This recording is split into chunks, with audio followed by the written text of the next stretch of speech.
Welcome to They Mostly Pottered at Night. Mostly, I am Salem, joined by my co-host Graveyard. Hello. This is episode 119 of our weekly All Things Horror podcast. This week, we take a walk down to the circus and watch us some clown hijinks.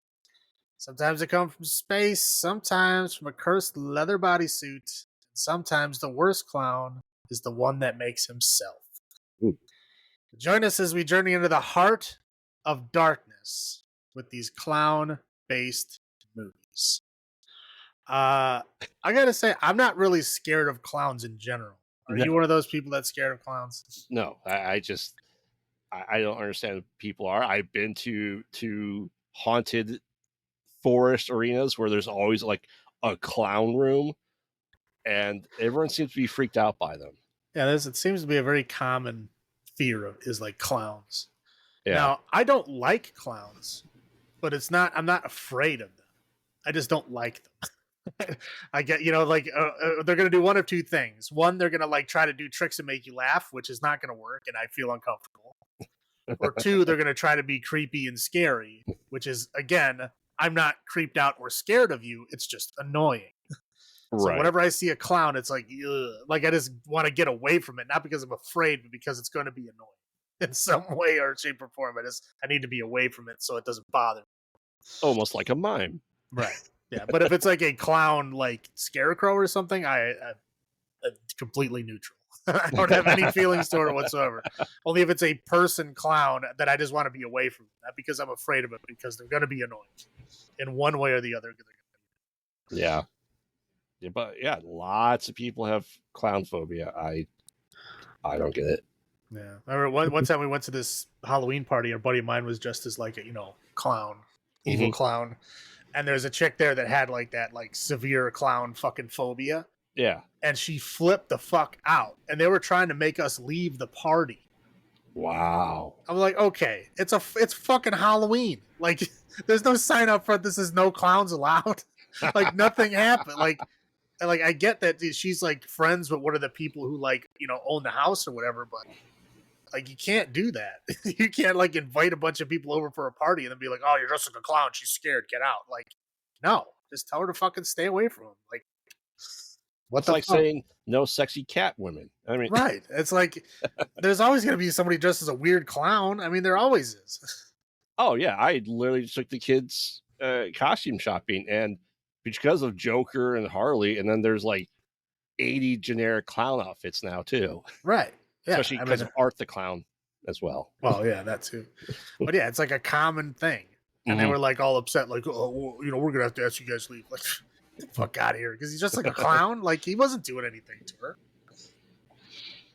It's because we grew up with Bozo the Clown. I think that's why we're fine. Yeah, it was just like I was like, what an entitled bitch. Like, I don't even know who she is. But like, just because she would have somebody come over to ask us to leave. Not just him.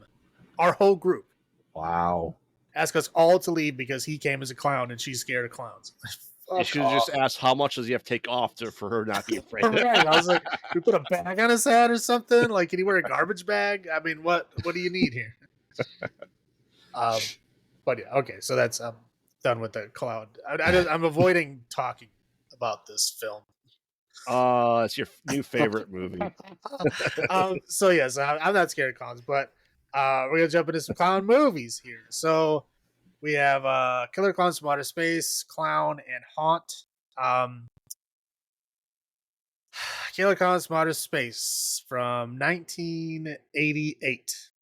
I'm going to try to go through the recap here without passing judgment yet.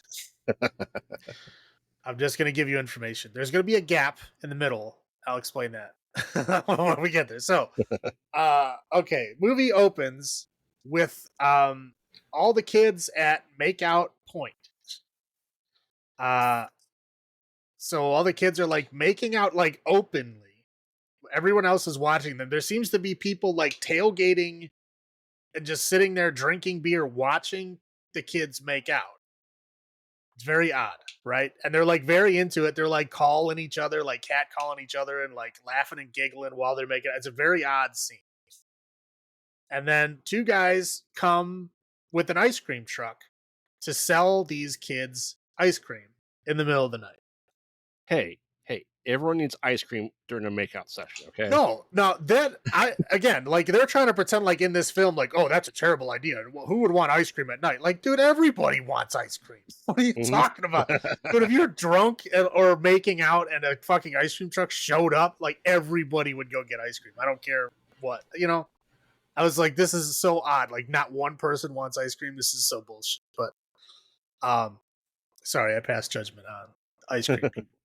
So yeah, so they come there, they get all made fun of, ha ha ha, yuck, yuck, yuck, right? You know, making fun of these nerds that come with ice cream, and then the one guy making out is like, haha, those are my best friends. Mhm. Okay, like that's odd, but so anyway, so then they see like a comet pass through the sky, right? Like a fireball pass Yes. through the sky. We cut to an old man and his basset hound investigating Pooh the Bear. comet. Pooh Bear, and I don't know where they got this guy's like speech mannerisms from. Oh, okay. Do you want to know? You've seen it before, very recently. What? He's Gramps from House 2. Uh, Anyway, yeah, he's like, oh, what's this noise, dag nabbit? Or whatever the fuck. Anyway, so he goes out to like check it out. It's like a circus tent in the middle of the woods. He goes there, him and his dog both get captured, and we start to see a silhouette of what appears to be wacky clowns that are Mhm. capturing the dog with the fishing net and shoot him with some form of laser gun. We don't see what Now, it does to him at that point. no, we don't. We just see him get shot with a laser gun. Mhm. Fancy 80s lights happen. So then the guy and the girl, who the guy was like, oh, this is my best friends of the ice cream man, they decide that they're going to go to this comet to check it out. Right? Mhm. So they go to the comet to check it out, and they don't find a comet, they find a circus tent. And the girl goes, I don't want to go in there, and he goes, oh, come on, let's go in there. So they go inside, and it looks like I mean, there's no other way to describe it. It looks like a clown spaceship. Mhm. There's like hallways with tubes and wires and buttons and everything, but they're all clown colored. So It's they like a clown vomited enchantment. right. So they're like they go through a couple of like these spinny doorway things. They find like their nuclear power center of whatever this is. They find uh like these cotton candy cocoon things that are hanging on all these like hooks on the wall. They like, oh look, it's cotton candy, yummy, and they pull some off, and there's like a bloody face underneath. Oh my god, they're so scary. Yeah, I mean, they thought at first like this is the cotton candy factory. Right. Yes. So then the clown sees them. We see the aliens are like these big animatronic clown things that are tall and goofy looking and sometimes move their eyes and mouth And ears.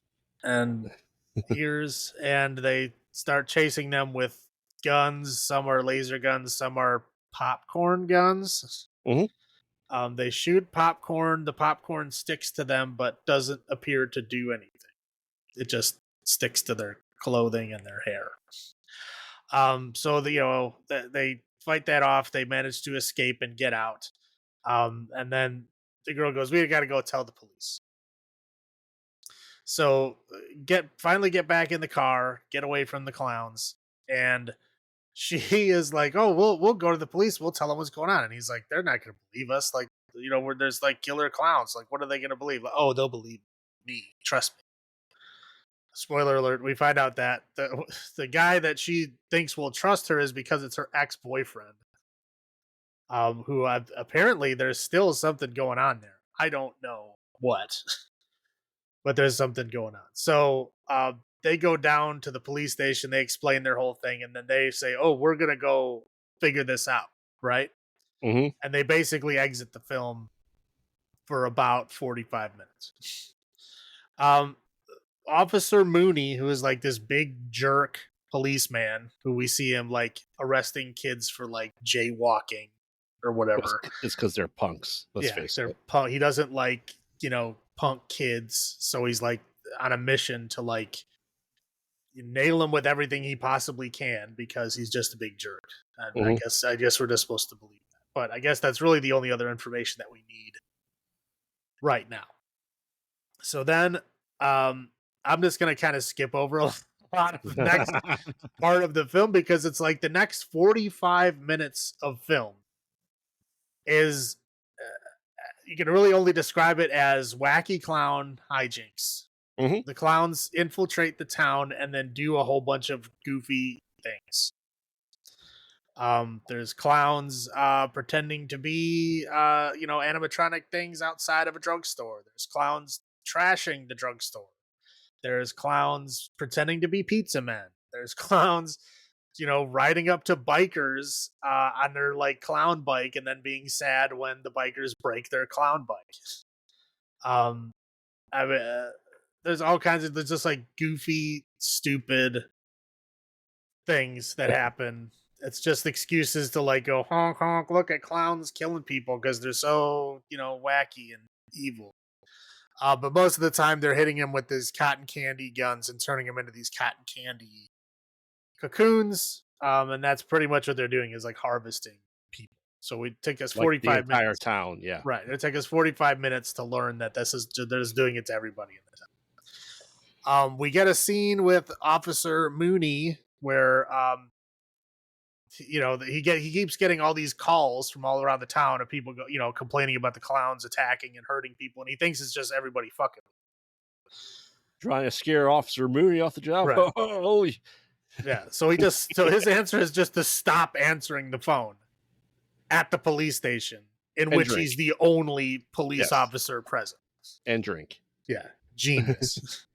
So he's sitting there, and one of the clowns walks in, and so then he just like arrests him, and then as they're walking back to the jail, there's a goofy scene where like his hands pop off. Mhm. I don't whatever. And then he's just being a wacky clown. He puts him in the cell. And of course, doesn't pat down the evil clown. He pulls out a fucking cotton candy gun and he shoots the punk kids and then, goes after Mooney, but we don't see what happens to him. And so then there's scenes where for some reason the cop guy has to drive the girl home. It's not clear why he says you have to go home and why she is listening. She's like an adult, right? Yes. No, they're easily adults. They're in Yeah. They're college, adults. like seniors in college. They're adults. And he's like, you have to go home. And she's like, I don't want to go home. And he's like, well, you're going home. And the boyfriend's like, oh man. Like, you guys are adults. You're not under arrest. What are you doing? And nothing in this whole movie makes sense. But so they drive her home, and then they all get out and hang out in her house for some reason while she's taking a shower. She gets attacked by clown snakes. I don't know what are those. So the popcorn that's attached to her grow into essentially new clowns. Is that what happened? Formation, yeah. Do they ever explain that? No, they just know it's from the popcorn. Because you see the popcorn as she tucks her shirt into her itself and then takes off her pants to get in the shower, the popcorn starts wiggling like a worm across the floor. And you see the movement of all the popcorn dropped in the hamper and some of the popcorn in the toilet and then sprouts into these clown heads. I mean, I know what was happening, but I must have missed the popcorn part. Yeah. I just assumed it was wacky clown things. I don't know. I was like, I don't know where it's coming from. I guess that makes sense that they shot him with the popcorn. Yep. Okay.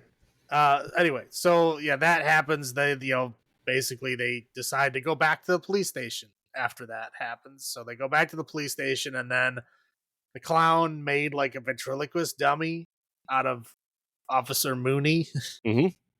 and he dies because he was like controlled like by his brain. It's the only time that a clown ever attempts to communicate in any way. Yeah, That's not just like wacky clown noises. you're right. And it's just like Officer Mooney, being mean again, and then he falls over dead.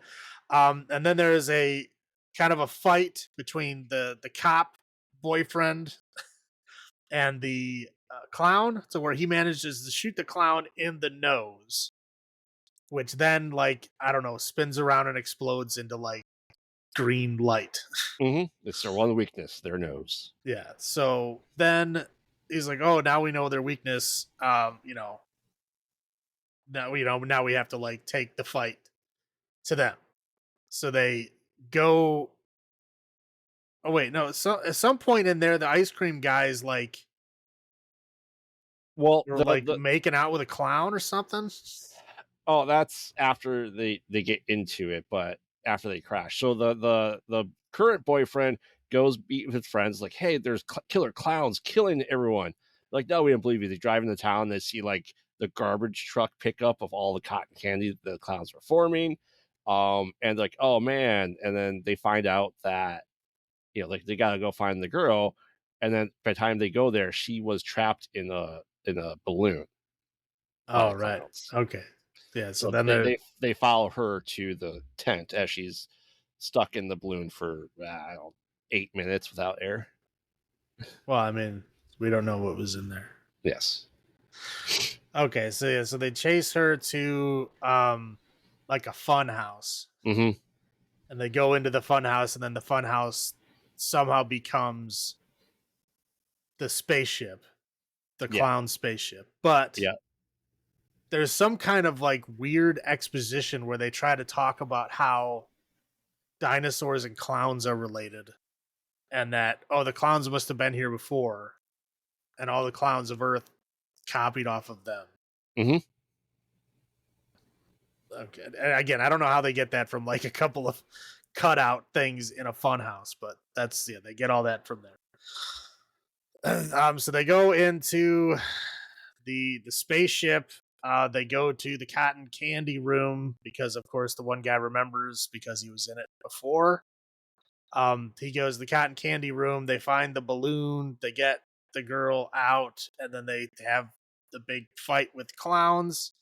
They end up going to this big room where the clowns surround them. They climb up on this big kind of pedestal, and then they're saved by the ice cream truck that drives through a wall. Mm-hmm.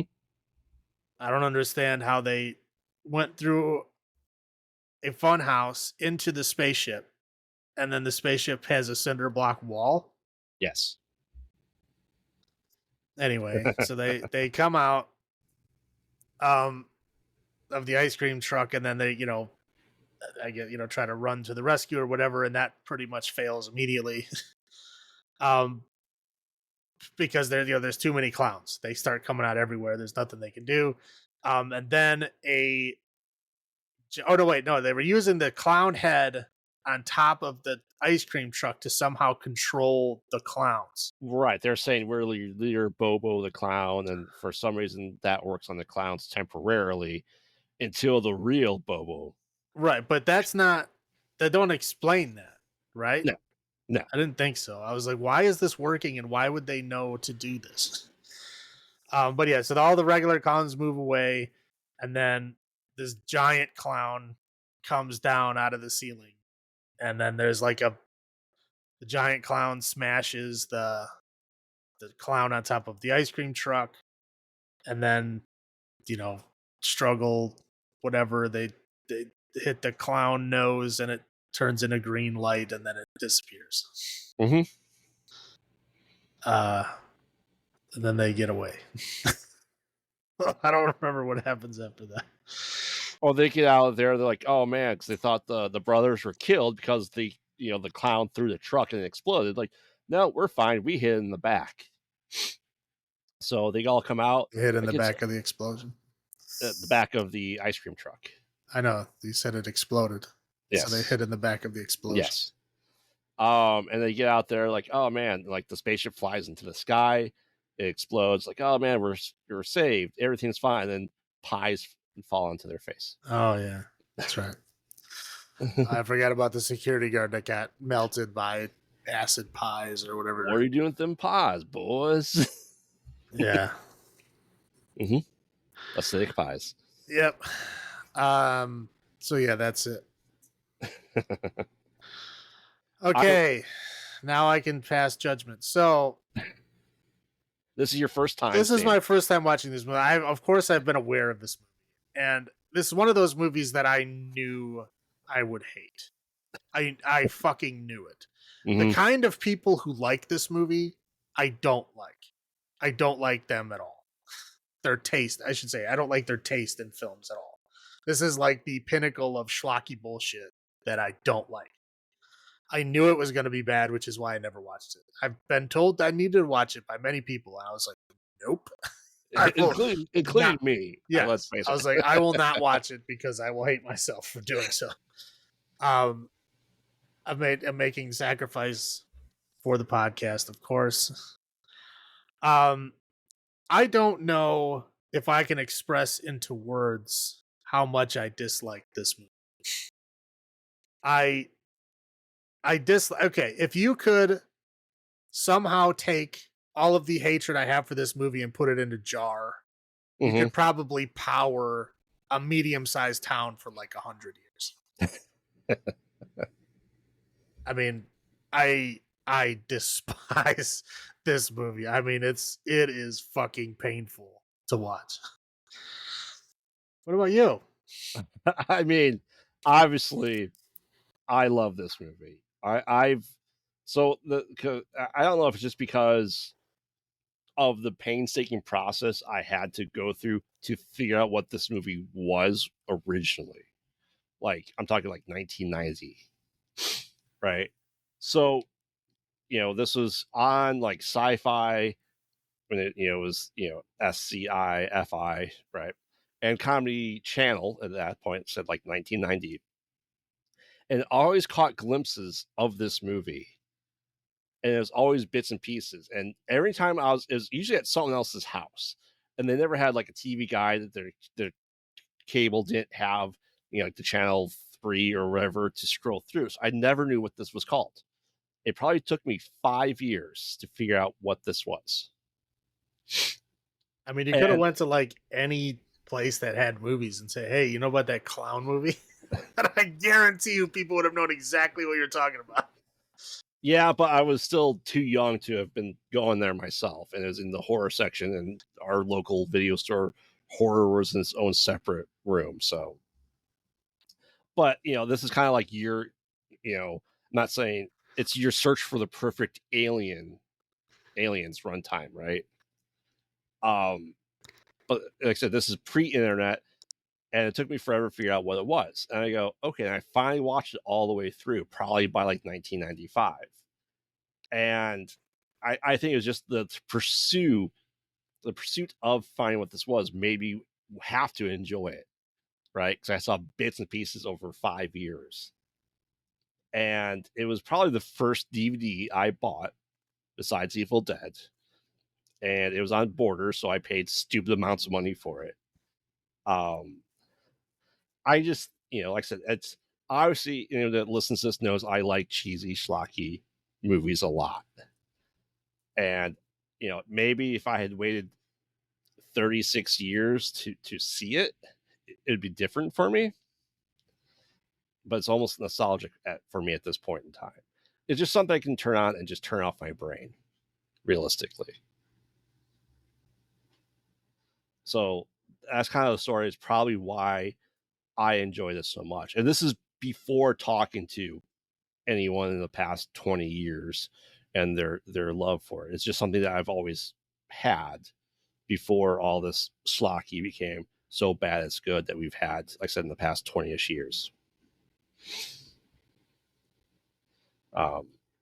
So yeah, I probably watch this once a year easily. But that's why there's two of us doing this podcast. You're still married. That's amazing to me. It is the only one of the three that the wife would let me put on while she was in the room. Let's just go with that. So, It's a lot of tolerance. well, because she doesn't want to watch Klown. But like I said, it's just, I know you said people, the taste and stuff like that. Yeah, I get it. I know it's cheesy. I enjoy it for what it is, though. But I know you don't like the tagline either of "In space, no one can eat ice cream," because it's so fucking stupid. All right. My highlights. You ready for them? Yes. Okay. 1, it ended. 2, thank God there's no fucking sequel. Yet. Shut the fuck up. There is no sequel. There will not be a sequel. And if there is, I'm not fucking watching it. 3, hot dog on a stick. Mm-hmm. There's the only laugh that this movie got out of me was there was a stand in the carnival and it just said hot dog on a stick. Not a corn dog. Hot dog on a stick. And it Just was a hot dog.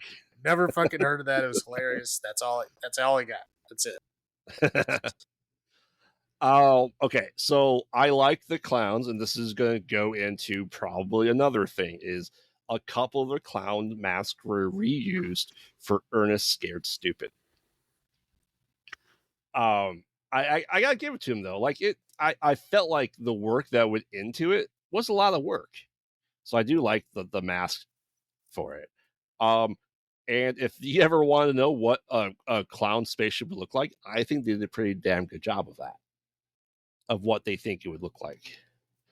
You talk about the clown lore, and it's almost like a precursor to the aliens guy from History Channel, right?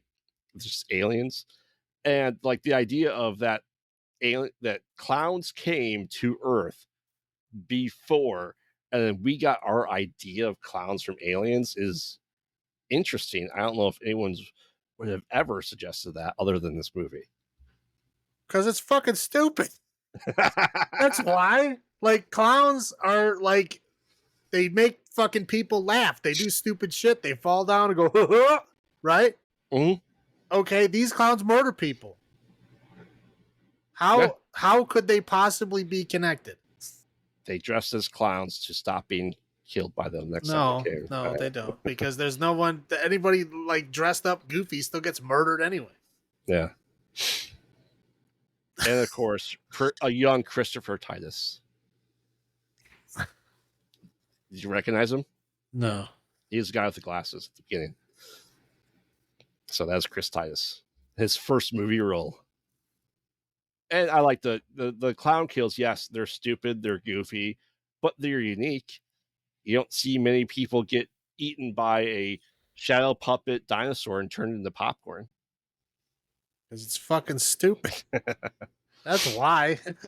Like, yeah, I mean, I could make a fucking movie about something completely fucking inane and say it's never been done before. Sure, I could. Mm-hmm. That doesn't make it good. Air fryer slaughter. I'm just saying, like, there's a lot of dumbass things I could make up on the spot that no one's ever done before. That doesn't make it good. Yeah. They've been talking about sequel for this since it came out. I'm sure. It's never happened.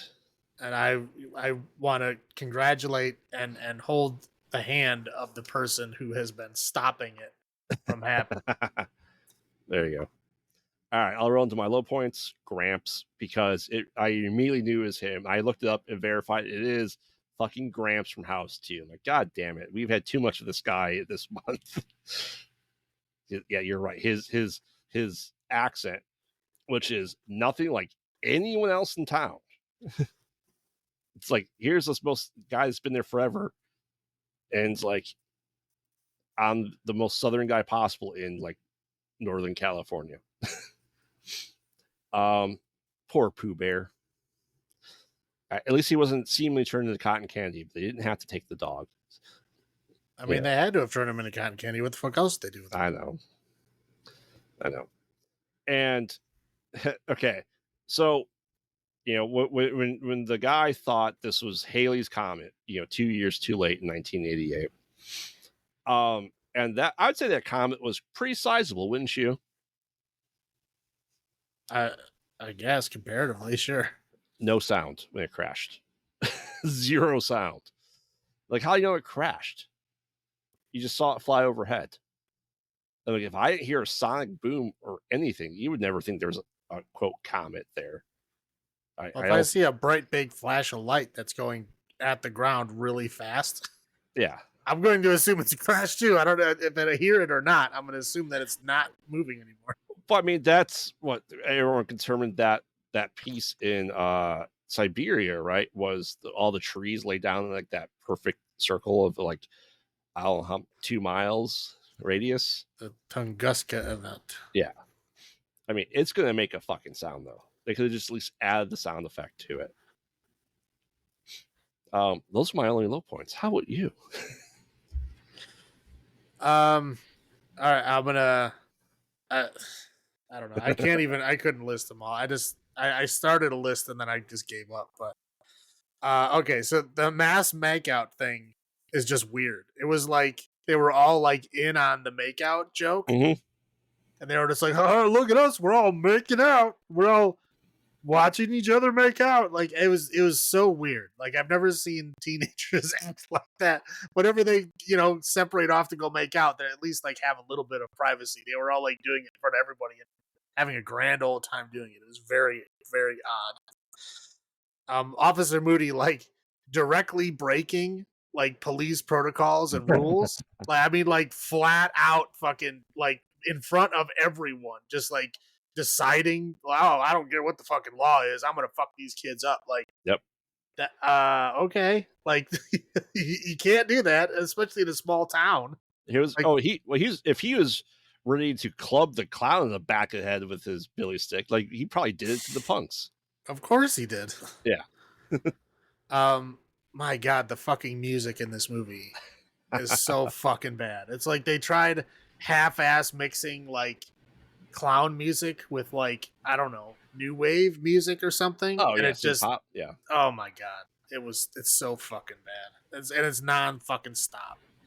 The acting is fucking atrocious. Oh my! I mean, and you can tell they're doing it on purpose, which again, it fucking hurts me. There's a difference between a bad like a movie being bad and being funny because it's bad and then a movie intentionally being bad. Those movies to me are insulting, but so many people love them. Oh, it's so bad it's good. It's like right, there's a way for it to be funny, there's a way for it to be interesting. It's like they made this as a serious film and it's bad, right? Mm-hmm. That's like Manos the Hands of Fate. Yeah. Oh, They yeah. tried to make a serious movie and it's fucking horrible. And sometimes it's funny. I think it's still painful. It's hard to get through. But you know what? It's funny sometimes because they're taking it so seriously. Now, this movie, they intentionally do it. They're intentionally making a bad movie. Haha, so funny. Let's waste everybody's fucking time and money. Intentionally making a bad film. I fucking hate when people do that. And this film is like the epitome of that. This is what all the people that love those kind of shit movies always circle back around to this fucking. It's like this to me is in the same category as fucking Sharknado. Right? Wow. It's a movie, it's the same thing. It's made to be bad. It's intentionally bad. Right? Haha, that's so funny, it's so bad. Right? Mm-hmm. It's the same fucking concept. And I hate it then. I hate it now. I will always hate it. All those fucking Sharknado movies, all those stupid ass movies that are intentionally made bad because these fucking horror people eat this slop up like fucking pigs, right? You can put anything you want in a pig trough. They will slop it up. Dead bodies, garbage, anything, whatever it is, they were blah, blah, blah, this is great, because people are fucking dumb. And this movie is that. This is the same category in it. Like I said, I hate it. I got really sick of it after a while, and I just wrote down stupid clown bullshit. Because I was so fucking tired of singing. Like every fucking scene, it was like, honk, honk, honk, you're dead. Honk, honk, honk, you're cotton candy. My God. There's like how many, like literally 45 minutes of like goofy little clown vignettes of like them tricking people. Oh, I'm a pizza man. Look at my clown head comes out of a pizza box. Just dumb shit. Just fucking dumb shit. Of course, they have the fucking clown car where like 20 of them get out of a fucking clown car. Like, of course they do. And then the one thing, okay, this is the one serious thing here, is that the clowns sometimes know about human culture and sometimes don't. Mhm. It randomly goes back and forth. Like when they first get to the town, the clown pretends to be an animatronic thing outside of a drugstore because he apparently doesn't want to be seen or found out, right? Yes. The very next scene is him destroying the fucking drugstore in front of other people. And then literally attacking and like, cotton candy killing people in the drugstore, only some of them, while the other ones watch. Like, okay, the clown goes like, okay, you say, oh, okay, all the clown things that they have are all weapons that are misinterpreted by people as being haha Joe clown stuff, right? The exposition lore thing you're talking about. Yeah. A lot of times they just have them to play jokes on people for no apparent reason. Like when he goes into the police station, he does the whole smell the flower, spray you with water to fucking Officer Mooney, right? I was expecting it to be acid. Right. He's or expecting something. Expecting for him to be Harvey Dent. Right. Nope. Just a goofy joke. Like, okay, so sometimes they're evil and weaponry. Sometimes they are actual fucking clowns. Like, again, this movie, they don't know what the fuck they're trying to do. Like, pick a lane and fucking stay in it. They just jump all over the fucking place. Whatever they think would be the most, ha-ha, schlocky funny in that moment, they just roll with it. The movie makes no fucking narrative sense. Nothing fucking fits together. Like, again, I can't express how much I fucking hate this movie. But I just stopped after that. I can't. I couldn't keep writing down all the things that I hate, but that's where I'm gonna leave. Now, do you think this movie attributed to the late 80s schlock that all horror movies became? No, I think this is movies had already been getting bad by this point. Mm-hmm. This is 1988. Yes. So I mean, we had the pure slasher where everything was original and fun and good, and like the very late 70s, very early 80s. Mm-hmm. Right. So by the time we get to the mid 80s, we're already in the schlock era. Right. We're already in there's way too many sequels for all the franchises era.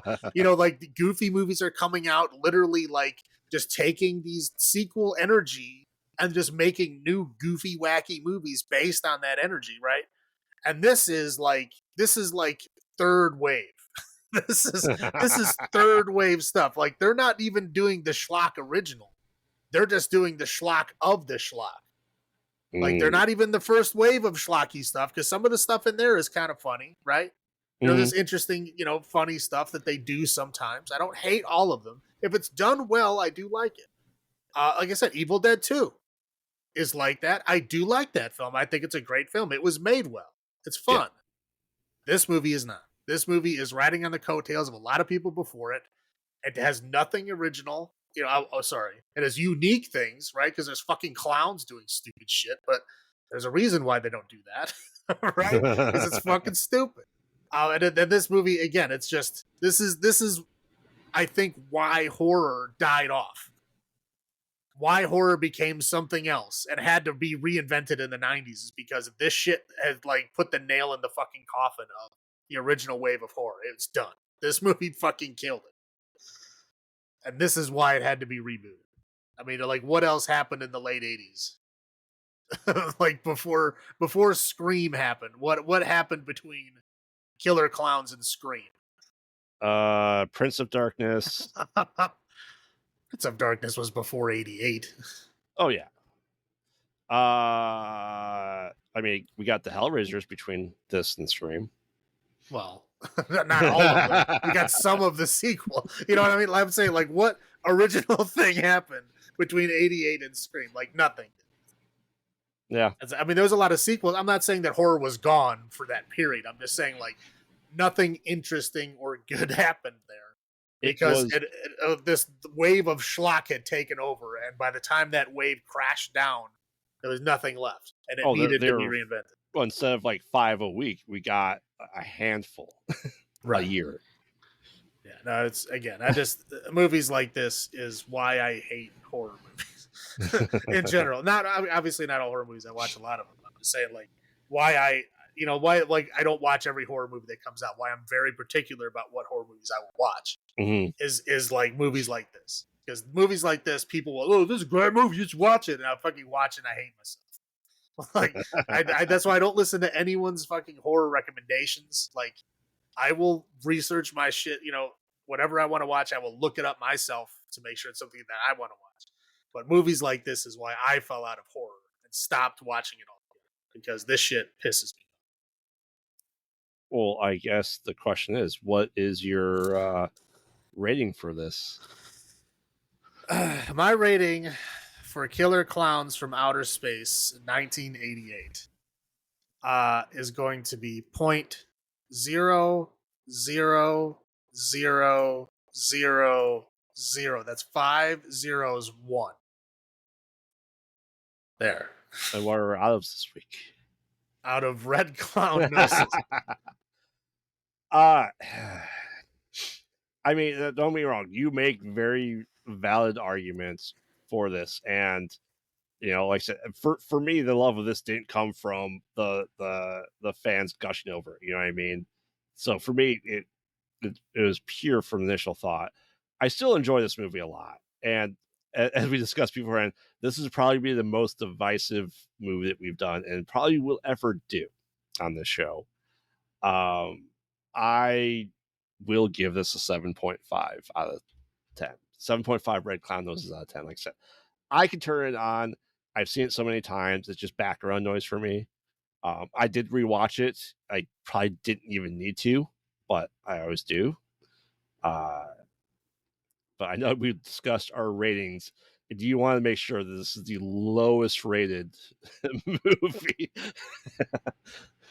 So, well, this one, the other one above this is the remake of The Fog, which I think is 0.003 or 0.0003.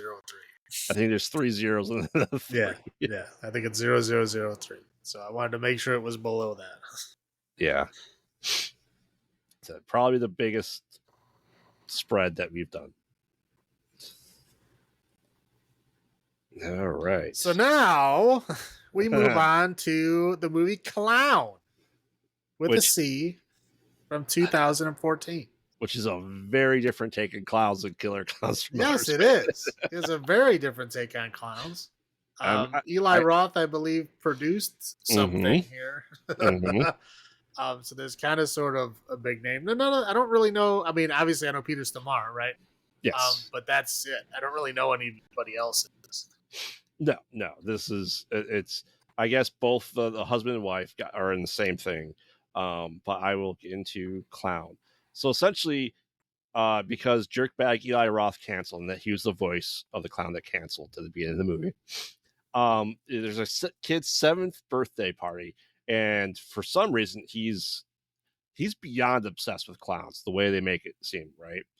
And he's like, I gotta have a clown at my party, which, okay, fairly standard. I don't know, fairly standard in 2014, but standard nonetheless. But the clown couldn't make it, and they go, oh, we double booked. All right. And the dad, who is a real estate agent / house flipper, he just happens to be at a house that he's going through the back. Some guy died, and lo and behold, there is a clown costume in the trunk. Cool. So he puts it on there, goes to the party. Party goes without any issues. He falls asleep on the couch after the wife being extremely horny for him with his clown costume.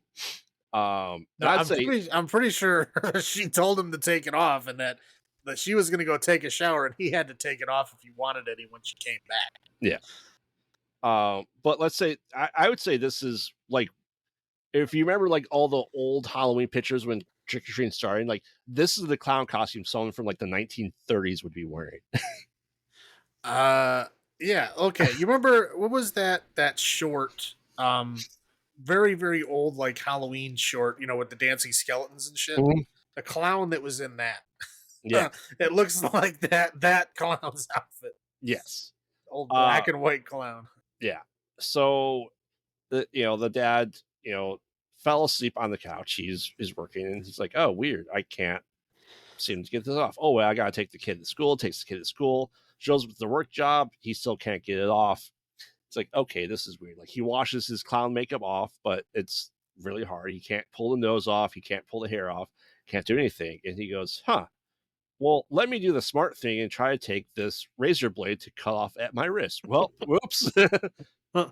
Slips and cuts himself. I'd say decently bad, but like he just goes, "Oops." Like, Yeah. Well, yeah. If you've ever cut yourself with a box cutter, it's not pleasant. So, it's either dull, which hurts like hell, or it's sharp. You don't feel it, and then you're bleeding profusely. yeah, like, oh, good, I got out another. Oh man. Yeah. So he goes to the doctor. He's like, "Okay, this is weird." He couldn't take anything off at that point. But he goes back home. She's like, "I can't take this off." She's like, "Okay, well, I'm a dentist." So she's used to this. So she gets out her dentistry tools. He's like, "Oh, I'm gonna try to rip the nose off." And she rips the nose off with a good chunk of his skin on his nose. Right. And then the dog eats the nose, Yeah. which comes into play later. So he goes to the hospital. He's like, What was the "Yeah, dog's name? uh, Shadow. His name was Shadow. yes." Okay, so he goes to the hospital. He's like, "Yeah, that hurt." And he's like, "Yeah, I can't even take this off." And he was going to cut off with a sawzall at the neck. He looked at his wrist like, maybe I shouldn't do a sawzall to the neck. Like, no, maybe you shouldn't. Okay. Take the baggy side of your skin of the clothes, not your neck. Well, I think like that sawzall is like that's a dollar store sawzall. Like that's not even a Harbor Freight sawzall. That is a dollar store sawzall. So I'm not surprised it broke. It looks like a 1970s electric turkey carver. Oh, right. Right. I was like, that's a sawzall? Where the fuck did you find that? Yeah. But it broke. He's like, huh. So yeah, he just starts getting through this. He just can't take it off. He's like, can't pull the hair off. He's like, I don't know what to do. So he kind of goes to the brother of the guy's house that they're renovating. He's like, "Oh yeah, that's weird. Here, let me make you some tea." He's like, "All right," and he's drunk. He's like, "All right, well, I gotta chop off your head now," as a typical Peter Stormare character would, right? Yeah. He either likes hammers or axes. I think Peter Stormare, that's his only weapons of choice. Or he's the devil, right? And so he's like chasing him, going through a car crash, and he's like gets into an accident. But before that happens, his like fingers start growing, his feet start growing. He starts changing a little bit. I'll just give the lore a giveaway now. We find out that it is the skin of a demon, and you cannot take it off once you put it on. Because he calls him, he's like, "Well, don't touch it." He's like, "Well, I'm kind of wearing it." Oh shit. So more stuff kind of happens, and eventually, his marriage is falling apart because his father-in-law doesn't trust him because he won't take this off, to the point where he's kind of just hiding out, right? And I think that father-in-law didn't like him before the clown suits. Oh, absolutely hated him because he's like, "Oh, your husband's not even here yet, and the clown bailed. Your husband's a piece of shit." Like, whoa. Right. Like, okay, dude, it's a kid's birthday party, and he's like 10 minutes late. Yeah. Calm down. Yeah. It's not like he was doing nothing. He literally was working and showed up for his kid's party in a clown outfit. That should have been given him points back, but whatever. Yeah. So what did the dad do then? Oh, well, I had to go in the backyard and finish that swing set that he promised he would do. Like, wow, dude. In the middle of the night. Right. Yeah. Like, wow, man, you are doing everything you can to try to make him look bad. Like, yeah. Calm down. I mean, I understand, some dads are like, my princess. Like, yeah. I guess, but calm down, old man. The guy was doing nothing wrong. Yeah. Yeah. Correct. Well, he didn't do anything wrong. The demon, on the other hand, yes, because next up he decides to snack on some Boy Scouts fingers. As he's like, "You left the plate by the fire, and we're gonna get bears. Cool. And what kind of plate does he have?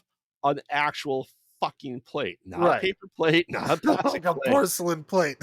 Like he's like walking away from the camp, like he's gonna go wash it in the river. Like what's he I doing? guess.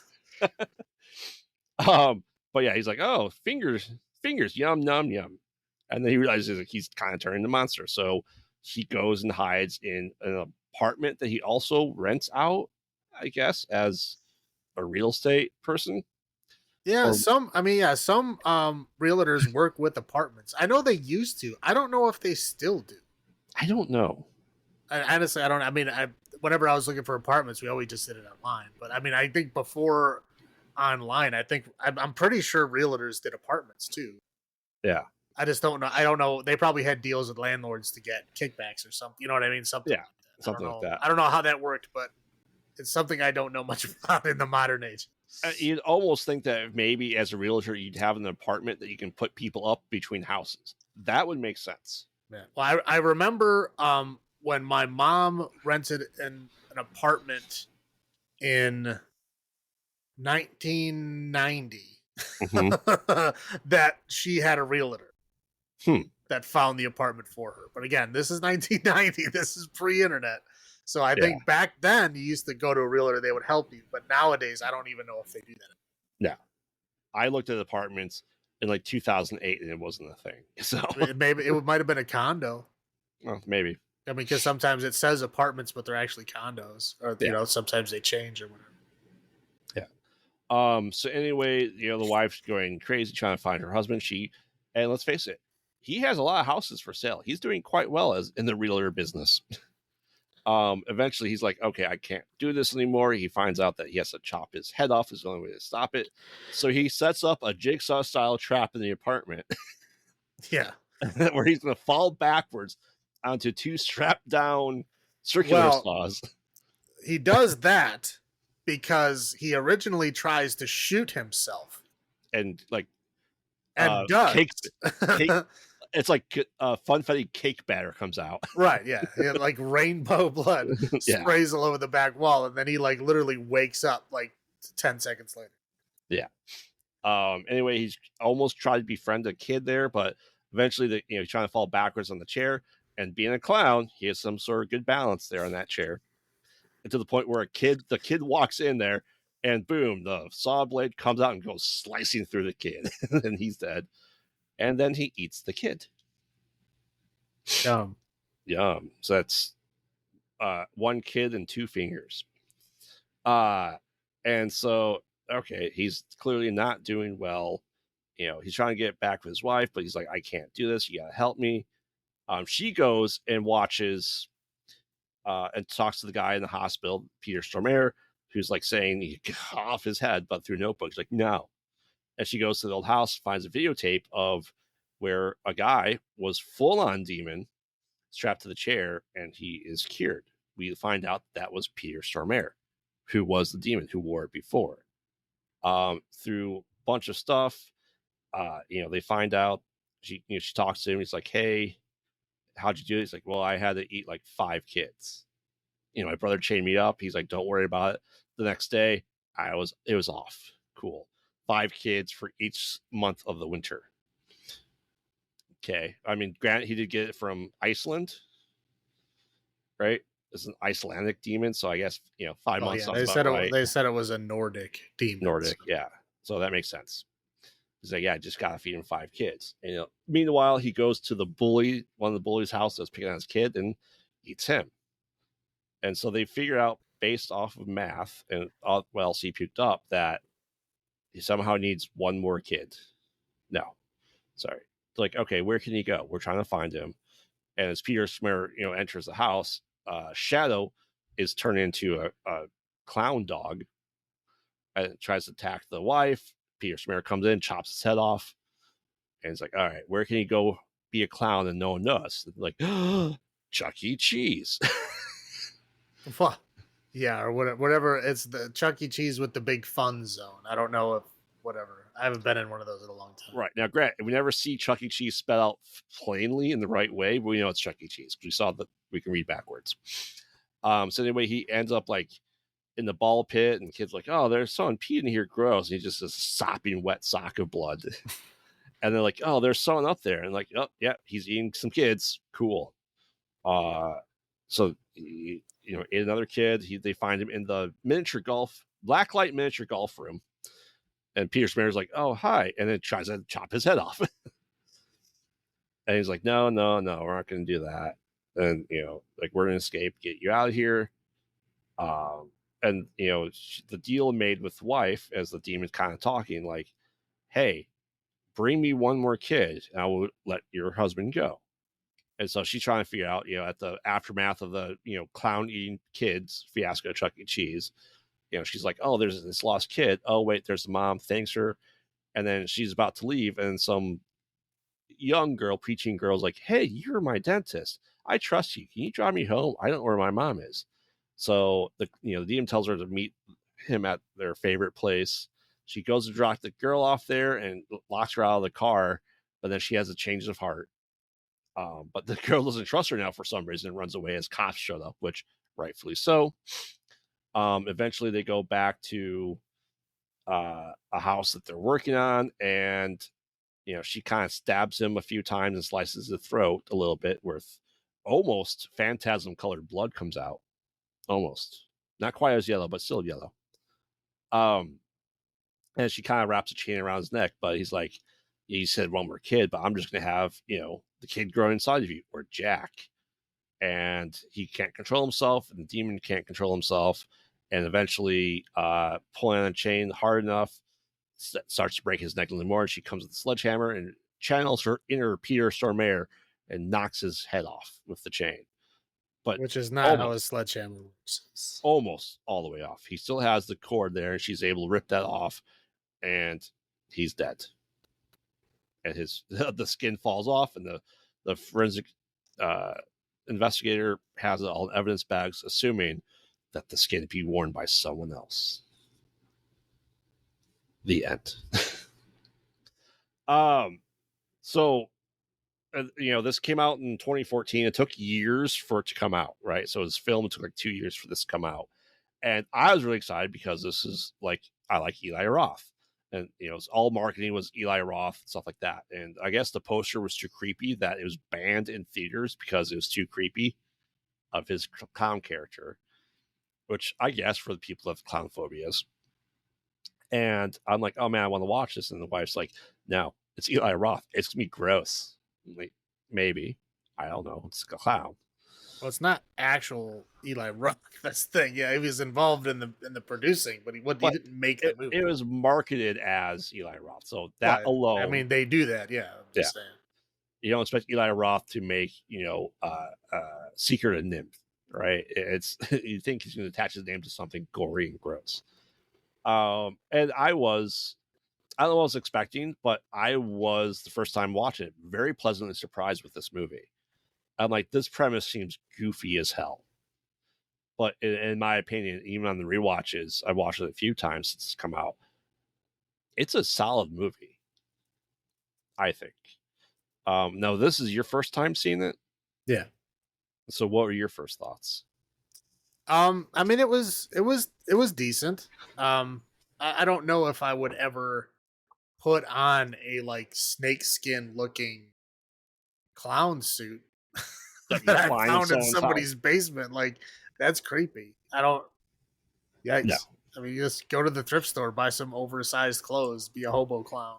Like, that would be a hell of a lot easier than wearing this weird ass leather bodysuit. But I mean, it's all right. It's not killer clowns from outer space, so that's good. I mean, again, I expected it to be a lot more cheesy than it was. It takes a cheesy premise and does it in a serious way, which I can appreciate. But overall, it's fun. It's interesting. Again, that's exactly what it is. You expect it to be this cheesy, schlocky bullshit, and it's really not that. It's a goofy idea done in a serious, dramatic way. First clown clothes. He's like, right. Oh, that's a Goosebumps episode. Right. Yeah, it's something. Right. I mean, you expect it to be goofy, and it's not. No. So I'll start with my highlights is I think like what would I put the costume on? No, but I think the design of it and the overall as he progresses into the demon, I think was done really well. I do like the outfit and the demonic possession lore of it. And speaking of lore, I really like the lore of it being the skin of a demon. Peter Stormer's like, well, we tried to burn it, we tried to blow it up, we tried to do all stuff. It's like, what are you gonna have to do? Lock it at a beach, bury it? I'm like, well, you could just put it in the trunk and put it in the middle of the ocean. You could, But but that doesn't stop people no, from finding it. no, but it's I think the lore, they jump right in. You don't find out about it until obviously after the fact, but it's just a unique take of a cursed object premise. So I do enjoy that. Um, and when the killer is the demon just wants kids, and that's generally his only victims are kids. That's not done a lot. Well, not done in a way that would show them being killed. And they really don't in this either. They kind of shy away from the actual murder of children. We do see like the gory remains of children, Correct. but It we still don't holds see true. like Yeah. murdered children. Right. But I mean, it's still not normal for them not to be at least teenagers, right?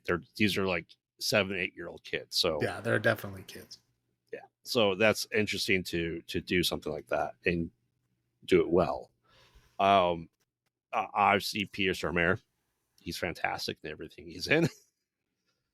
He's not fantastic in everything he's in, but he is fantastic in this. That is very true. And and the way you think about this movie, the way it ends, either it's a bad ending no matter what. Either he eats 5 kids or his head gets chopped off and he dies. It's a bad ending regardless. It didn't shy away from the move the candle to the left. Right. It's not a MacGuffin. It's not anything that just comes out of nowhere like, oh, here's this curse that we read about for 5 minutes and we cured it. Yay. It took the darker path. So I appreciate it for that. Those are my highlights. How about yours? Yeah. Like I said, the concept is ridiculous, but it's fun. Mm-hmm. It really, again, you hear the summary and you're like, I read the summary and I was like, oh man, I'm gonna hate all these fucking movies. But no, it was actually, I was surprised. It was decent. I did appreciate like whenever he like bled or puked or whatever, it was like rainbow colored, which I thought was just a fun kind of jab at, I guess, like clown rainbow colors or whatever. But it was like a dark rainbow. It was interesting. Interesting choice. Yeah, I mean the origin, the lore of it, is like it was a monster that lived in the mountains. It was like it had to eat 5 children, one for every month of winter. But again, it's just a fun kind of lore piece to it, right? And it kind of sort of looked like a clown. I mean, obviously when it reaches its full demon look, it does not look like a clown in any way. It's just like the slow transformation of a person into that. There's like clown in the middle. Yeah. It's like person, clown, then the demon. So but it's like, clown is not the end, which is I guess I like that.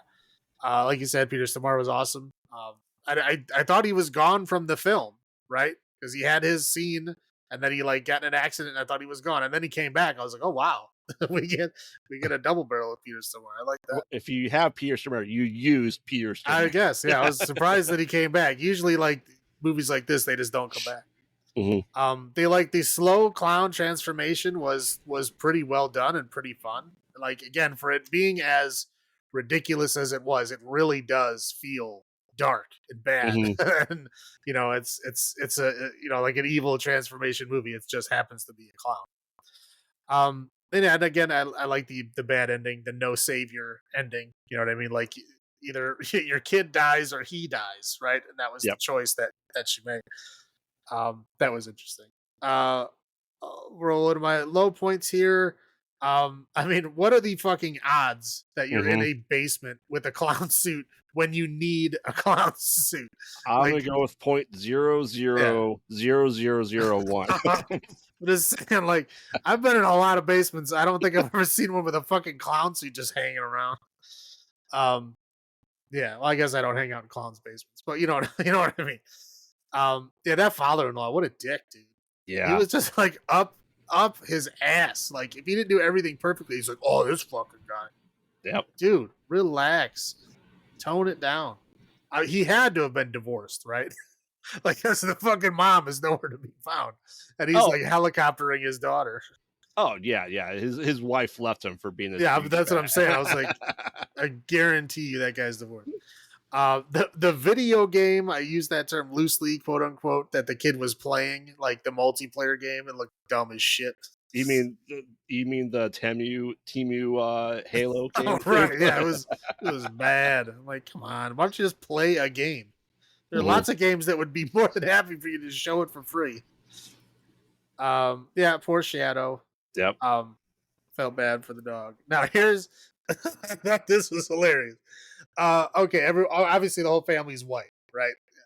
Mhm. Um, her white suburban mom showed a little bit, right? When she was in the parking lot and she was like, "Oh man, I got to get a kid to give to my husband so that I can get my husband back." And she looks around. There's only one brown kid there, and Yep. she goes right for the brown kid. I mean, like zoop, beeline right to him. I'm like, get the fuck out of here! Like the white lady's gonna go for the one brown kid. I mean, thankfully she got distracted away and the mom picked him up. But I was like, seriously, lady. But again, it's probably what would have happened in real life. White moms. Okay, and again, the sledgehammers don't knock people's heads off. Like they will put a big crushed skull in there, right? They will put like a squished chunk on the side of the head, but the head just doesn't pop off. It's not like a fucking pimple that just goes pop. Maybe Nordic clown demons are made of different things. Right. Yeah, I don't know. Maybe it's like all the zombies in The Walking Dead, where like all their skulls are made of paper. Mhm. Maybe it's like that. I don't know.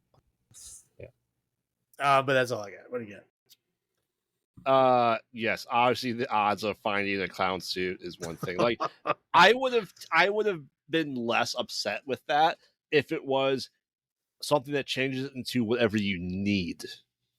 It takes the appearance of whatever you need. Like it was that powerful. You know what I mean? Like, oh, I need to be, a Dracula for Halloween, and it turns into a Dracula costume. Right. I've been okay with that. But yeah, the odds of a clown costume being in the dead guy's house that you're fucking renovating and the day you need a clown, it's never gonna happen. Um, like even if it had been like, Peter Stormare's costume thing that he would have had with his brother, fine. It's like, okay, I really need this clown costume. I don't have any. He sticks in the back and finds it. Sure, that would make more sense. Yeah, poor Shadow. He just didn't deserve to get his head cut off by Peter Stormare. Kids and Chuck E. Cheese I have on here because fuck Chuck E. Cheese. And Yeah, I was just drinking during that part. I was like, I'll come back with this kid well, stuff and the thing screaming. that bothers me is like, where could a clown go hide on a Thursday night? And they just immediately go Chuck E. Cheese, and Peter Stormare's like, what? Like we think Chuck E. Cheese. I don't know. Thursday nights were a thing at Chuck E. Cheese for people to do. I don't know. I'm just saying, like clowns are adults. They don't like adults being in Chuck E. Cheese. No. Like, I mean, I went to Chuck E. Cheese for a family member's birthday, right? Mhm. And I came to the door by myself, and they would not let me in. They would not let me in. They were like, "Who are you here for?" And I'm like, I told them who I was there for, and they're like, "Uh, who do you know? Like, is someone in here that can vouch for you?" I'm like, "What?" I'm like, "What are you, like a fucking like security guard? Like, what the fuck? Like, what do you think I'm here to do?" I guess I don't know. I guess there's creepy guys that go to Chuck E. Cheese like check out kids or something. I'm here for shitty pizza and Yeah. crap beer. And I gave him the name of the party, the name of who I was there to see, the name of the child, like the full name of the child, right? They wouldn't let me in. They told me this. We're sorry. We're gonna have to ask you to leave. And I had to call the people in the party, and they had to come to the door, explain to them that it was okay for me to come in, and then they finally begrudgingly let me in. And they were giving me the stink eye the whole time I was in. I've never been at Chuck E. Cheese. I Ugh. have no desire to go inside Chuck E. Cheese. I'm okay with it. I mean, I would rather not be Yeah. at Chuck E. Cheese, but sometimes you All right. make sacrifices. All right. So I will go first for a number of red clown noses out of 10. I said this movie is just a gem that I don't know lots of people talk about, right? It's I think when under the radar, I think when something takes 2 years for it to come out, people tend to forget about it. That all being said, I think this is a pretty damn good movie. So I will give this 9 red clown noses out of 10. How about you? I agree with you. I don't think it's that good. But I do think it's a much better than I thought it would be. I will give it a 7.5 red clown noses out of 10. Again, it's good. It's much better than you expect it to be. It's much darker than you expect it to be. Mm-hmm. Looking at the name and the plot summary, you're like, but no, it's actually much better than that. It's actually really good. So Yeah. Okay, so now we're on to Haunt from 2019, or as I like to call it, what the house that October built should have been. Okay, this is like they should have been taking fucking notes because this movie came out before their fucking movies came out. Maybe not all. No. This came out after When did 20, theirs come out? I thought 20 they came out 2013 and 2017. Uh, This movie said, all right, let's take the houses October built, but good. Right, yeah. So that this is like again, this is what those movies should have been. All the things that I complained about in the houses that October built, they actually thought it through in this. It's not found footage; it's a normal film, but this movie like learned the lessons, I guess. Yeah. So essentially, it's like a bunch of fucking kids that are out on the town. I guess there's In only Illinois. yeah, Carbondale, Illinois, which is a college town. Yep. Southern Illinois. Anyway, so yeah, so there's a bunch of kids. I guess the only one that really matters is one girl was getting beat up by her boyfriend. That's the only other information that we need, other than it's a bunch of kids going to a haunted house. They're all out on the town getting drunk on Halloween, and they're all like, "Oh, let's go to a haunted house." They're trying to figure out like what they should do. And they're like, "Oh, let's go to a haunted house." So they go to the haunted house. And they pull up to the haunted house. And again, this is the thing I was very pissed off about it. The house that I told built. I was like, they're very, very strict at all of these, extreme haunts that you have to sign release forms. Mm-hmm. And they fucking signed a release form. I'm like, there you go. That's how you do it. They had all put their phones in this lockbox thing, but they got to keep the lockbox key. Again, these are normal things that happen at these extreme haunts. Like they want you to experience it, but again, like there are rules. They read off the rules, and it's like, yeah, like don't touch people. You know what I mean? They're like all the normal rules you would expect from an extreme haunt, and then they go in. I think there's 6 of them. Yeah, 2 guys, 4 girls. Right. Yep. Okay, so they go in, normal spook stuff, things popping out of the walls. They see one kind of like theater thing where they see like a lady in a witch mask pull like a girl out of a body bag and then stab her face with something like a branding iron. It's a hot poker, essentially. Right, and it looks pretty real. And then the curtains close and they're like, oh shit, was that real? Like, whoa, like this is a next level haunted house, right?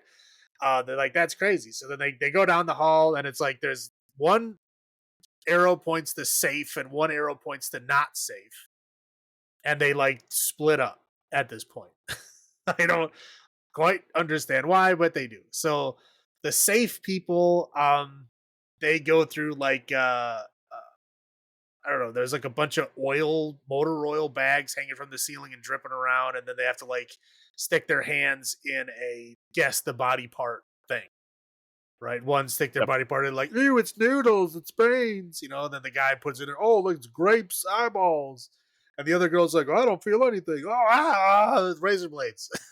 She Yep. gets her arm cut, and they're like, oh shit, this is, you know, this is bad. Like, this is something's going wrong. Like, you know, where's the people that work in this place? Like, we need help. So then we got the not safe people. They come to like coffins, and they figure out that they have to like close themselves in the coffin before the door behind them opens. So they go through one by one. The one girl gets trapped, and a bunch of spiders get poured on her. Just terrifying. But there's Portions like, of but fires, yeah. some of it is fake spiders, and some of them are real spiders. Nothing happens with that though. Like they showed like real spiders in her hair and shit, and then like they just never reappear. I don't know what they were doing. I guess you're just supposed to be scared of the spider. Period. I don't know. So they get into the their next area, which is like they have to crawl around in a like a tunnel, like a little tunnel. Essentially, they did their best John McClane. Yeah. And they crawl around in this tunnel maze, and they find their way out. But when they get out, it's one guy and one girl, and the other girl is gone. Mm-hmm. And she just poof gone. They don't know where she is. They don't really seem to care. No. They're just like, maybe she went back. Oh well. They just kind of move forward, and then they go to the next room and they meet up with the other people, and they're like, "Oh shit, you don't look too good." And she's like, "Yeah, she's got cut up, like she's bleeding all over the place, like she needs help." They're like, "Oh shit, we need help." And so then the curtains open and the witch lady is there again, and they're like, "Oh, we need help. We need help." And so then she drags in another body bag. She opens up the body bag, and it's the girl that disappeared in the tunnel. And they're like, "Oh, there you are. What's going on?" And then she brings out the poker and then stabs her right through the head. Yes. And seemingly dead. Close the curtain, and then they're like, "Oh shit! Like this is not like this. We think this is real. Like what is going on?" Then they kind of split up again. To where the one guy tries to move forward to try to see if he can find somebody to get help. And then I think some of them stay there to try to like pick through the door lock, and then eventually decide that they're going to try to go back because they thought they saw an emergency exit back, so they're going to go back. So they're waiting for the guy to find someone to help them, and they're going to go back, whatever. So the guy goes forward. There's like spooky ghosts moving all around. He's like calling out like, "Hey, like I need help. Like I know there's somebody in here. Like we need help. Like somebody's injured." So the guy goes, "Oh, you need help?" He's like in a ghost costume. Mm-hmm. When he brings them back in the room, and they're like injured, and they're like, "Okay, yeah, like we need help. Like let's go back and get help. You know, like unlock the door." And so he unlocks the door, and they're going through, but he won't take off his mask, and like he won't say what his name is. And they're like, eventually he says, "You can call me Mitch," which is Yeah. like obviously not what his real name is. And again, he's not, taking off his mask, but he is like being helpful enough, right? Mm-hmm. So they get back all the way to the emergency door. They open it up, and it's just a wall. There's no emergency door. He's like, "Oh yeah, I didn't think there was a door here." They're like, "Then why the hell did you come with us?" And he's like, "Oh well, I thought you knew better than me." So they decide to crawl back through the tunnel to try to get back to where they came from.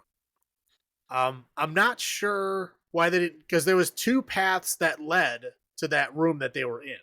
Yes. I'm not sure why they didn't go through the other path, because the other path was the safe path. But I don't know. They get their wires crossed because later on, when the guy is moving through, he moves through the room that was in the safe path when he was traveling through the not safe path. So I don't know. They like got their wires crossed to where they were going. Like they should have drew out a map of like where this stuff was. It seemed like they didn't know. Anyway, so they decide to crawl back through the tunnel, but the guy tells them if too many people are in the tunnels at the same time, a trap door triggers, and then they get stuck somewhere. I don't know. They didn't say what happens to them, but he's like, but they go somewhere else. So like, okay, so we have to go through one at a time. So we're gonna go through, and then we're gonna call out when we hit the other side. So the one guy goes through, he calls out, and then the second guy that goes through is Mitch for some reason. So Mitch goes through, And the one guy, is like, okay, I'm going to keep moving through. You just, keep getting everybody out. He's like, I'm going to try to get to our phones to try to get help. So Mitch, as soon as he leaves, Mitch like nails a board over the entrance to the tunnels. So the other guy that's trying to get through the tunnels is now lost because he can't find out how to get out. He's stuck in it. And eventually, the girls get scared because somebody, like another guy, a devil guy, comes through the other door and kills one of the girls. And then so they jump through the tunnel, and that causes the trapdoor to trigger, and then the other guy that's in there falls through the trap. Anyway, so Evan gets all the way. He's the guy that was in the lead. He gets all the way out. He gets to where the lockboxes are. The lockbox is gone. Mm-hmm. And he's like, "Oh shit, the lockbox is gone." And then Mitch comes out and he's like, "Where's the lockbox?" He's like, "Oh, I don't know." Yeah. Long story short, Evan is not long for this world. No. So we go back. So now we're basically have just kind of two people now, because the one girl got killed and the other girl that had the razor blades cut her arm seemingly disappears. Like she's just gone. Like at this point, we don't know what happened, but she was right next to the girl that got, pitchforked in the face. But she's just kind of gone. So we're essentially stuck between the one guy who fell through the trapdoor and then the girl who was the one that her boyfriend beat her or whatever. So she has to try to move through the rest of the haunted house because there's nowhere else for her to go because she has to get away from the devil guy. So she goes through and she's going through like, the darkness area where she has to like get this flashlight, and she's going through this like area with all these like knives, and there's like nails and glue traps on the floor and all kinds of stuff. So she's trying to move through that. The guy somehow gets like backstage. So he's like behind all of the haunts and stuff. And so he finds like, the bowl of noodles, the bowl of grapes, and then the bunch of razor blades and blood. He finds all of the like behind the scenes type stuff. And anyway, he finds a break room that has all of their phones. And so he is able to grab one of the phones. I'm guessing it was the girl's phone. Yes. Yeah, because he sends a location to the abusive boyfriend. Right. Yeah. He sends a location to the abusive boyfriend. The abusive boyfriend now knows where they are because he's been, of course, stalking them all night because he's an abusive boyfriend. So he like kind of plays like a cat and mouse with who is he doing? Was he Mitch? Yeah. Yeah. No. I don't remember. Was who Mitch? The boyfriend? No, with the guy, the baseball guy. No. Like who came in the room after? I thought it was Mitch. It was, yeah, you're right. All right. Well, yeah. So anyway, they're like chasing each other around, blah, blah, blah. So the girl makes it through the knife stuff. There's like a guy with a mask. He was like, what the hell was his mask? I don't remember. He looked, I can picture it, but I don't know what it was supposed to be. Anyway. Yeah. Are you talking about the guy when he took his mask off? No, not yet. There was a guy that had a mask and he was hiding in the corner of the room. Yeah. So there's essentially a vampire or demon or clown. That's what it was. I was like, I was like, I'm picturing it, and I was like, I don't know what that is. Yeah, he was the vampire. Anyway, so he was kind of skulking around in there, but he didn't like directly attack her. He was just like in the room. So she manages to get to the quote unquote escape room. And then she has like a breakdown of like she's looking through all these like clues. It's like a scavenger hunt, like literally like an escape room. To find the key to get out. And when that happens, the devil guy comes in the room, and she has a flashback to like her mom and her dad was abusive to her mom. So she has like this PTSD flashback when the guy comes in the room. And she stabs him in the eye with the key, and then uses the key to get out of the room. But when the key opens the door, like when it unlocks, a shotgun shoots through the door. Right. It's a John Kramer escape room. Right. So she does get shot, but it's only in the shoulder. And then she manages to get through the door, and the gun is still going. Like there's like pop goes the weasel, and then whatever it gets to pop, the gun fires. Yes. So she is making it through there. The gun fires a couple times. The devil guy comes in there, and he manages to just avoid the gunshot. The first couple times, and then the one time he's like attacking her, because at this point he has taken his devil mask off, and he really has a devil face underneath. Like he's like body modification, like big spikes in his chin and his face. He's got, tattoos on his face to make him look like a devil. He's got black eyes. So he's like super body mod guy. Yeah. So he's chasing her. She manages to hold his head up at just the right moment, and then he gets shot in the head. And then she's trying to like get the gun out of the contraption, and she can't. And at that point, the chainsaw guy starts chasing her. And then we cut back to the other dude who is now like outside. I don't know. He was like outside. He was like running away. And then he's like, oh, wait, I guess I should go back in because nobody else is out here. So he tries to go back in. I think he has a showdown with Mitch, who is like a real, like when he takes his mask off, I don't know what the fuck. He was trying to have like a Slipknot mask face. Yeah. I don't know what he was doing. Well, because the thing is, you don't get your real mask until you make your first kill. Right. Yeah. So he's got like a weird, I don't know. Again, it looks like a weird Slipknot looking mask, but it's like, yeah, he's like, it's a work in progress. Yeah. Or whatever. So he gets killed, and then the boyfriend shows up. The boyfriend then gets killed immediately by the clown guy. Yep.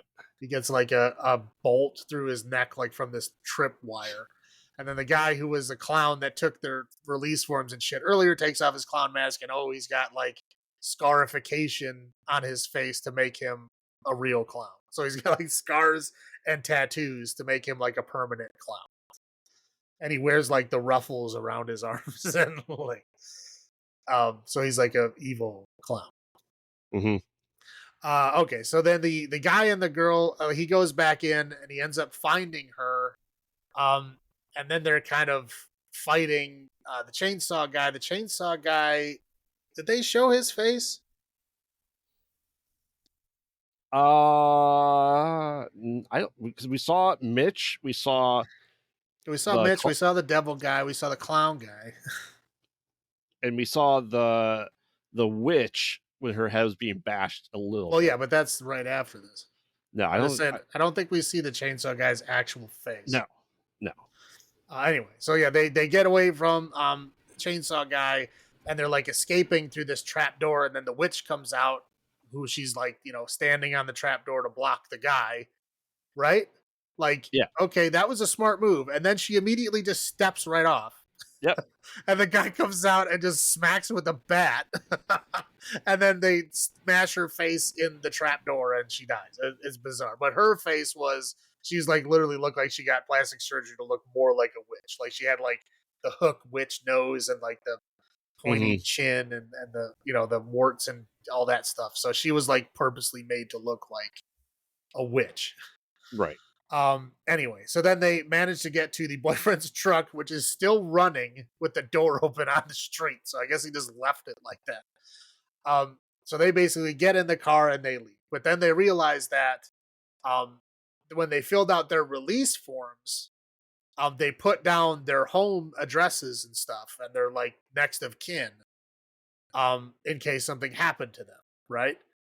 And they said that they're going to use this information to either kill them or their family if they escape.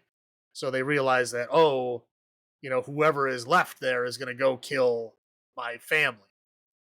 So she goes back to the house, and then again, she like wakes up from a dream. She was actually in like a hospital. Like both of them, are patched up and survived, but she realizes that he's going to go back to their house. So We see the clown guy show up to the house, pretending to be like a repairman with, Yep.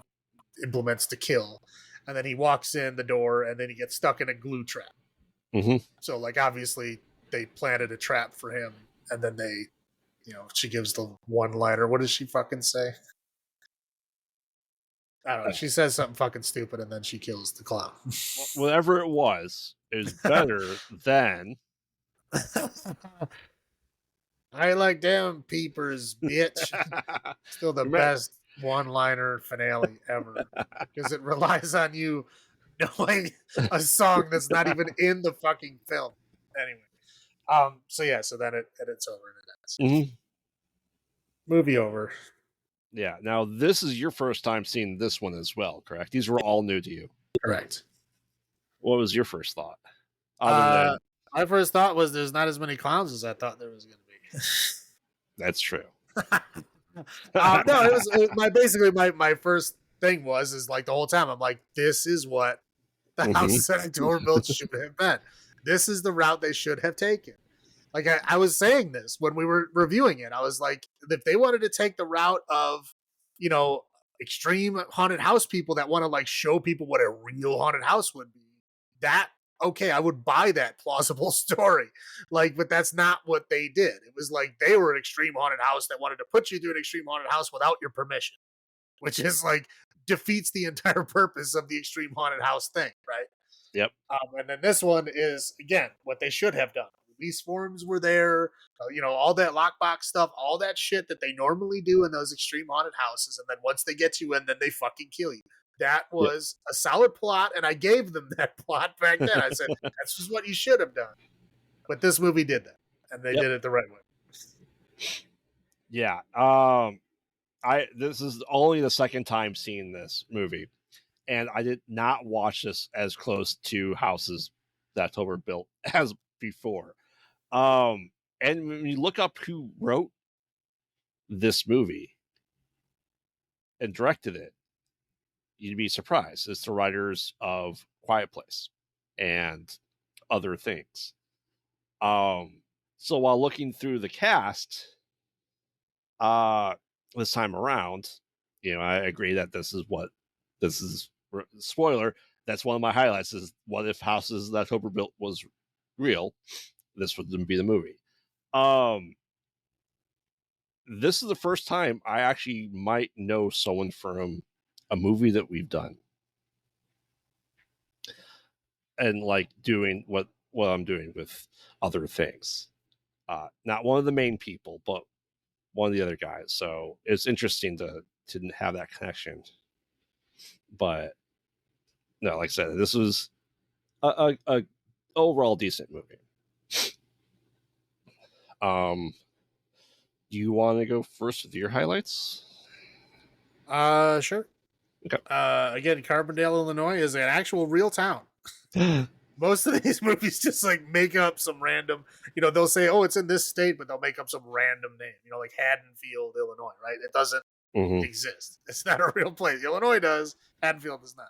But yeah, Carbondale, Illinois is like an actual real place. I thought it was interesting that they named a real place.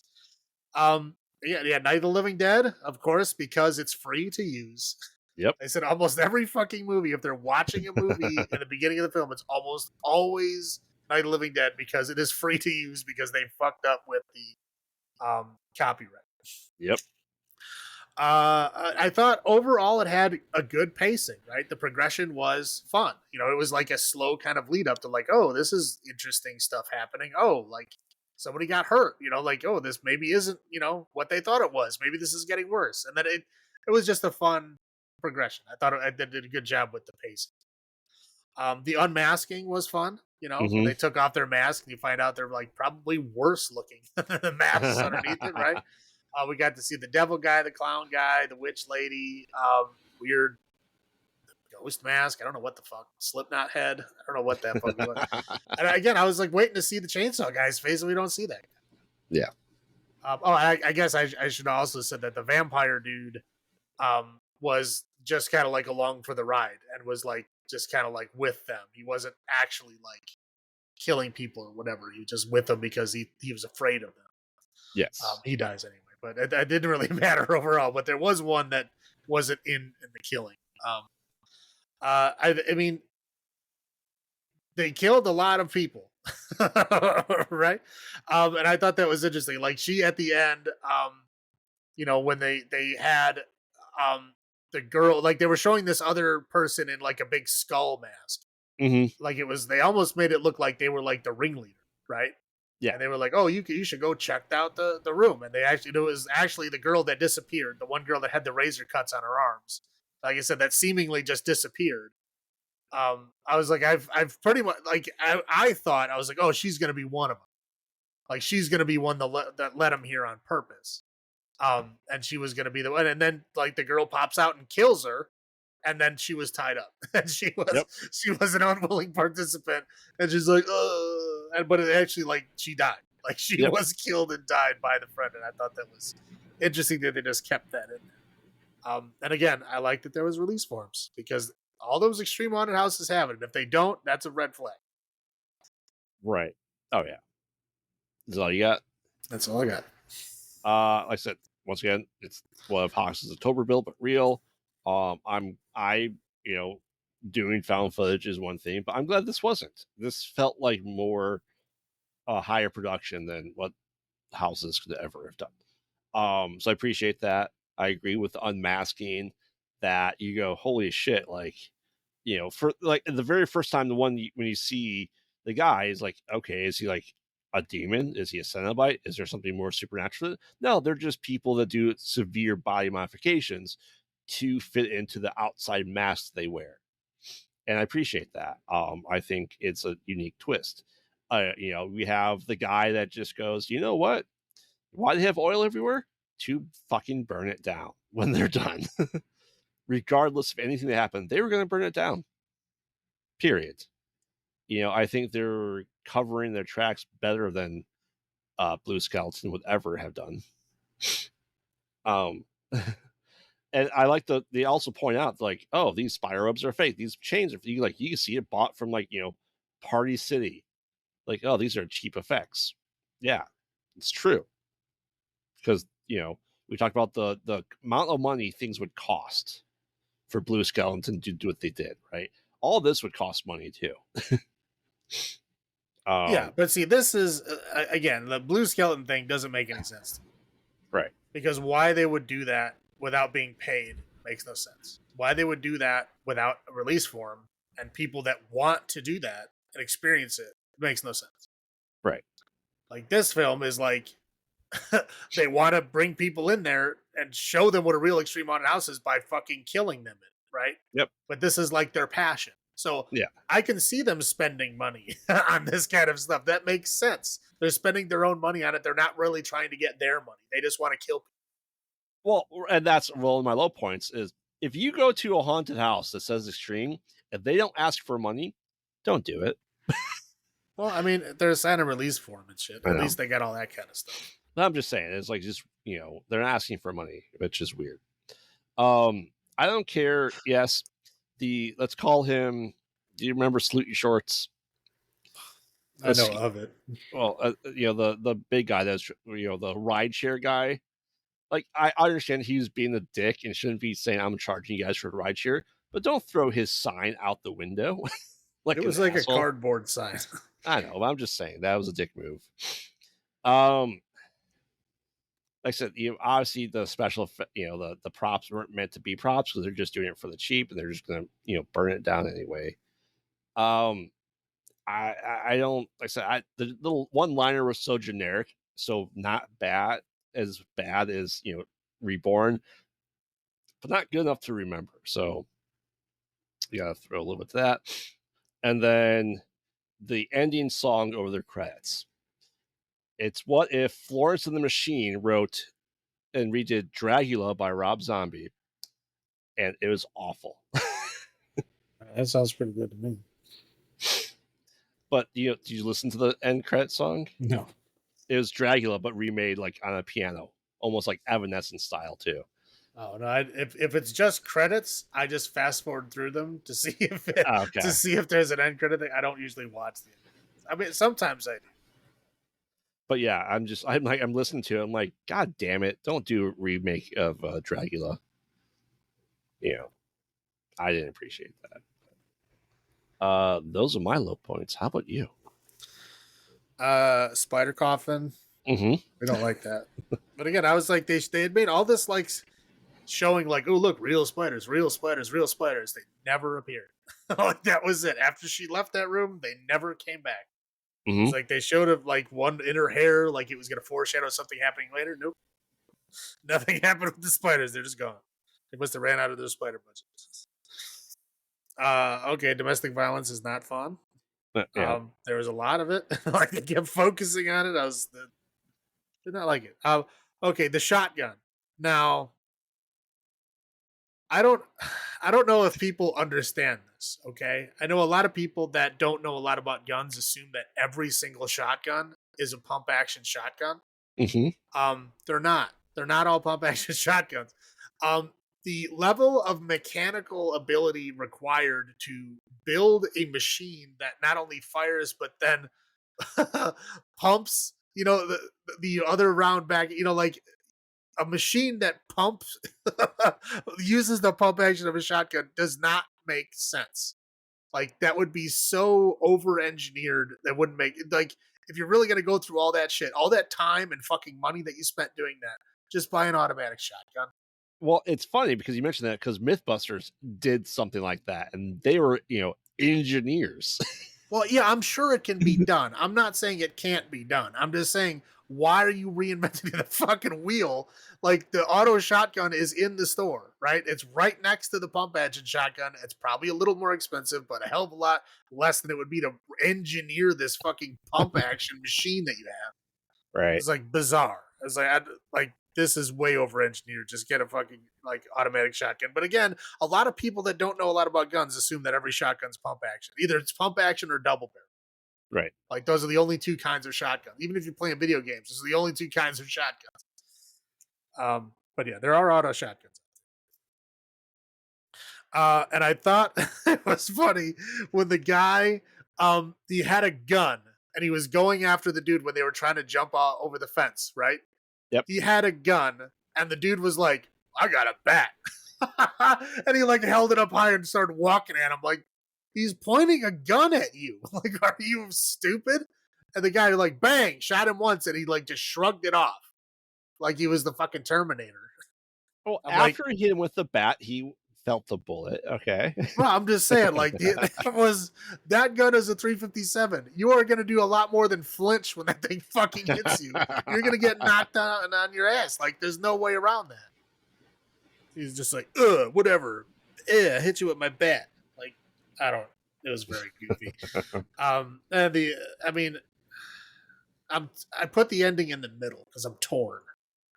I don't know if it was good or bad. I guess I don't know.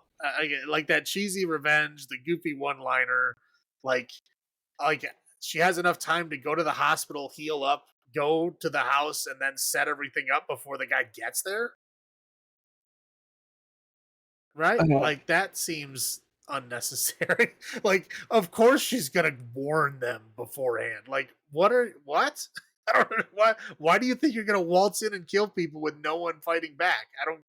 I don't get the concept of that. Well, you could almost argue the ending was unnecessary because what was she going to do with the last guy alive? She doesn't know who the fuck it is.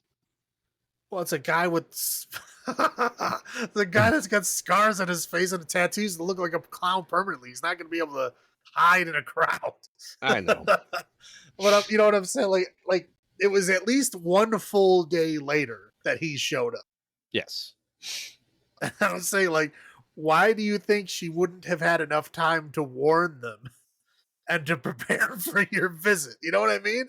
Yeah. Like, she probably could have called the cops, and they could have just been there waiting for him. I mean, like, what is your thought process? So we're like over 24 hours later, you're just going to show up to somebody's house and try to kill them, and, like they know you're coming, right?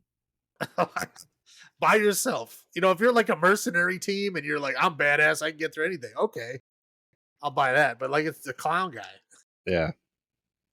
I don't know. Just the ending seemed unnecessary to me. That's all I got. All right. So why don't you go first for number of red clown noses out of 10?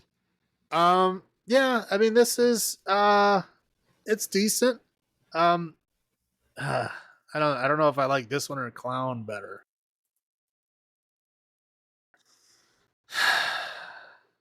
um I get okay, we'll go 7.25. 7.25 red clown noses out of 10. Yeah, I mean, I like clown a lot. Like I said, the second time seeing Haunt, it's not high in my list of things to rewatch. I will say this is 8 red clown noses out of 10 for me.